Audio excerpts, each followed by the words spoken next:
이제 배당락이 정말 얼마 안 남았어요. 3주? 네, 한 3주가량 남았을까요? 보통, 이 회사 배당 3% 예상이 돼.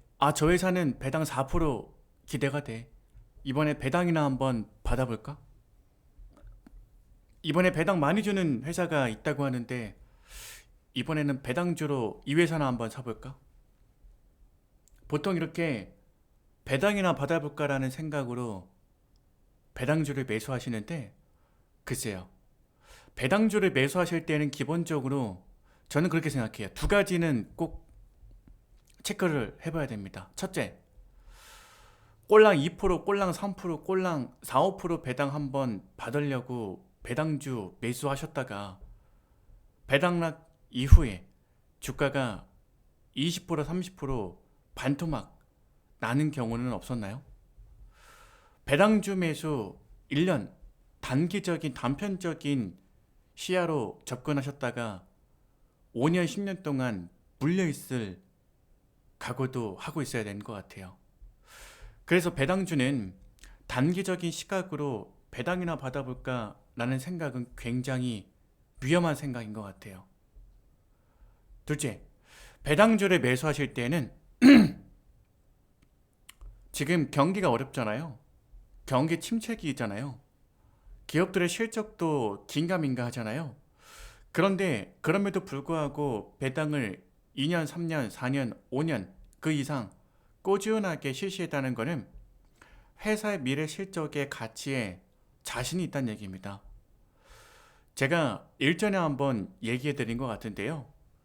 주식회사가 배당을 실시하기까지 그 과정을 이해하시면은 이 배당 꼴랑 2%, 3% 주는 게 대단한 거라는 거를, 대단한 자신감이라는 거를 여러분들도 금방 눈치를 채실 수가 있어요. 첫째, 뭐냐면 자산부채 자본을 활용해서 제품을, 상품을 혹은 서비스를 창출해서 매출을 올리잖아요. 그 매출을 올리는 과정에서 매장을 운영하기도 해야 되고요. 공장을 운영하기도 해야 되고요. 직원들을 고용하기도 해야 되고요. 또 홍보, 마케팅을 해야 되기도 하고요. 뭐 여러 가지 비용이 들어가잖아요. 이렇게 판매비와 관리비라고 하는 대표적인 항목, 판관비를 대표적으로 제외하고 나면은 영업이익이 발생하고, 영업이익만 발생한다고 해서 전부 다 회사 돈은, 회사 이익은 아니잖아요. 여기 뭐 법인세도 내야 되고요. 수출기업들 같은 경우에는 수출입을 하면서 이제 각종 재반 비용들, 뭐 대표적으로 환차익, 환차손이 발생할 수도 있고요. 그 다음에 이제 금융 손익도 발생할 수도 있고요.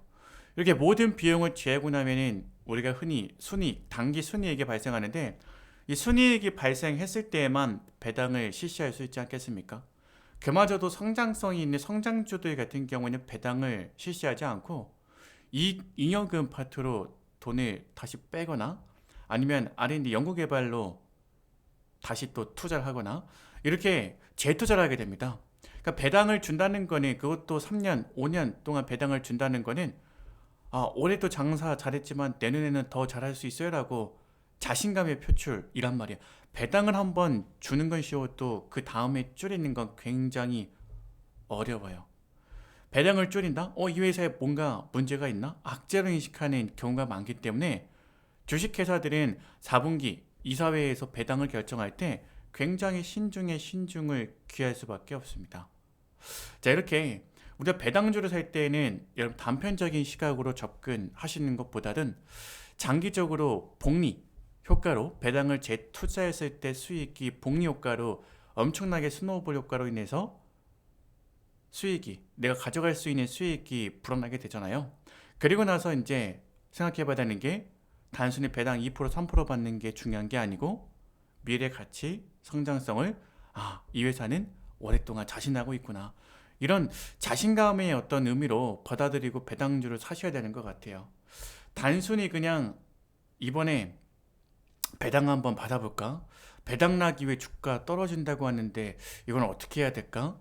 라고 접근하시기에는 배당주를 투자하시는 분들이 생각할 건 아닌 것 같아요. 너무 아쉬운 생각인 것 같아요. 지금도 보면 배당 시즌이다 보니까 고배당 주는 종목군들 리스트업 해가지고 홍보들 많이 하더라고요. 유튜브에서도 그 다음에 네이버를 비롯한 포털 사이트에서도 고배당주 정리 쫙 해놨더라고요. 이거 잘못 사놓으면 여러분들 배당 꼴랑 3% 5% 받으러 갔다가 주가가 20% 30% 마이너스 50% 반토막 나는 사례가 많아요. 그리고 시세를 가장 우선적으로 분석을 해보고, 기업 분석도 중요하지만은 기술적 분석상 매물대를 돌파하기가 쉬운지, 매물대를 돌파하기 좋은 위치 가격대에 있는지 같이 좀 판단해 보시고 배당주를 매수하셔야지, 그냥 배당률 이 숫자에 꽂혀서 배당주를 매수하시게 되면 오랫동안 고생하실 수도 있다.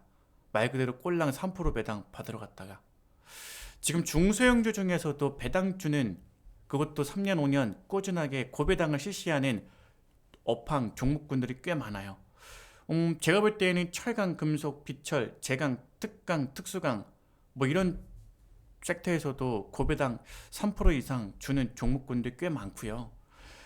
그 다음에 종이 목재, 대표적으로 이제 택배용 상자를 만드는 골판지를 생산하는 회사들, 그 다음에 수출, 그 다음에 이제 꼭 필요한 택배용 상자 용기 뭐 이런 것들 만드는 종이 목재에서도 상당히 주가의 위치도 높고 전고점 매물대, 신고가 매물대 돌파를 앞두고 배당도 기본적으로 2% 3% 확보할 수 있는 안전마진으로 우리가 챙겨서 이제 투자할 수 있는 종목군들이 꽤 있더라고요.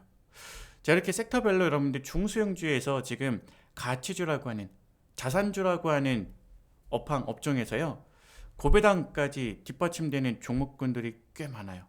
지금 이런 종목군들 남들 사지 않을 때, 관심 없을 때, 거래량이 바짝 메말라 있을 때 내 포트폴리오에 좀 담아 놓으시면은 올겨울 그래도 좀 따뜻하지 않을까 싶어요. 사실 지금 삼천리, 서울가스를 비롯해 가지고 석유, 가스, 에너지 섹터들 심상치 않게 움직이고 있죠. 근데 이미 급등한 종목을 뒤늦게 따라가서 배당 먹겠다고, 그거 아니잖아요. 이거 투자 아니잖아요.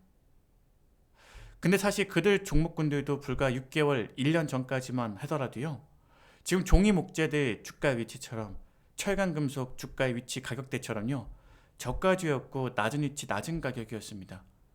그러면 그 후발주자군들을 지금 찾아 나서야겠죠. 그 종목군들 분명히 찾으면 있습니다. 너무 많이 있습니다. 한 번씩 찾아보십시오. 그리고 행동으로 투자까지 한번 이어서 해보시길 바랍니다.